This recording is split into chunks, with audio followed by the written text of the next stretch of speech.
আসসালামু আলাইকুম everyone, welcome to my new video. আজ আমি শেয়ার করব একটি বিশেষ কাজ যেটার পিছনে শুধু আর্ট নয়, একটি দার্শনিক গল্প আছে।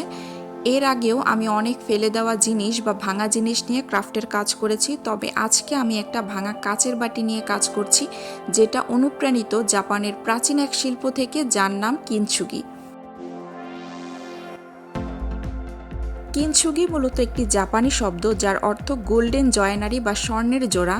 কিনসুগিতে যখন কোনো সিরামিক, পটারি বা বাসন ভেঙে যায় তখন সেটাকে ফেলে না দিয়ে বিশেষ ল্যাকারের সাহায্যে তা জোড়া লাগানো হয়। এরপর ভাঙা অংশের উপর গোল্ড পাউডার, সিলভার পাউডার বা প্লাটিনাম ব্যবহার করা হয়, যা সেই জুড়ে দেওয়া অংশকে নান্দনিক সৌন্দর্য দেয়। একবার ভাবুন তো, আমরা যেখানে কোনো কিছু ভেঙে গেলে সেটাকে লুকিয়ে ফেলার চেষ্টা করি বা ফেলে দেই, সেখানে কিনসুগিতে তারা সেটাকে ফুটিয়ে তোলে ভিন্নভাবে। এটা শুধু আর্ট নয়, একটি জীবন দর্শন যেখানে অসম্পূর্ণতাকেই সৌন্দর্য হিসাবে ধরা হয়।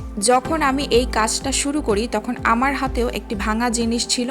আমি ভাবলাম সেটাকে ফেলে দেব না, বরং নিজের মতো করে কিছু বানাবো।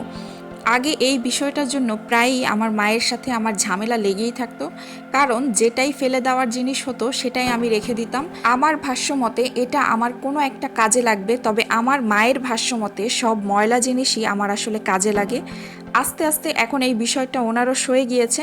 যাই হোক, এই কারণেই কিনসুগির এই শিল্পটা আমার কাছে একটু আলাদাভাবে ভালো লাগা ক্রিয়েট করেছে। যদিও আমার কাজের পিছনে গোল্ড পাউডার ছিল না, কিন্তু ছিল মন, সময় আর ইচ্ছা শক্তি।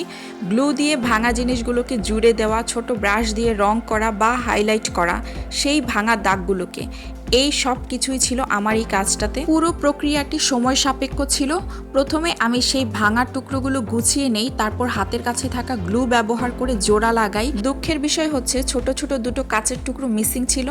এই জায়গাটা ফিল আপ করার জন্য আমি ক্লে ইউজ করি। এরপর গ্লু শুকিয়ে গেলে আমি কিছু অ্যাক্রিলিক পেইন্ট নেই, যাতে আমি অন্যরকম একটা লুক আনতে পারি।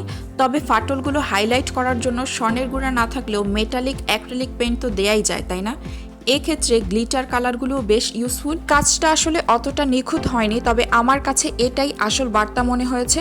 পারফেক্ট না হলেও এটা ছিল অন্যরকম একটা গল্প। অনেক সময় জীবনের বিভিন্ন সিচুয়েশনে আমরা নিজেরাও কিন্তু ভেঙে যাই, সম্পর্ক ভাঙে, বিশ্বাস ভাঙে, স্বপ্ন ভেঙে যায়। কিন্তু কিনসুগি আমাদের শেখায় ভাঙা মানেই শেষ নয়, বরং আরেকটি নতুন শুরু। যখন আপনি নিজেকে জোড়া দেন, হয়তো সেটা মনের শক্তি দিয়ে, কারো ভালোবাসা দিয়ে, সময় দিয়ে, তখন আপনি হয়ে ওঠেন আগের চাইতেও অনেক বেশি শক্তিশালী। Just like this pitch, it broke but now it's more valuable than ever. ঠিক সেই রকম ভাবেই কিনসুগির এমন অনেক শিল্প আছে যেগুলো তার আসল দামের থেকেও কয়েক গুণ দাম বহন করে। এই বিষয়টা আপনি বাস্তব জীবন থেকে দেখলে আপনার কাছে খুবই ইন্টারেস্টিং লাগবে।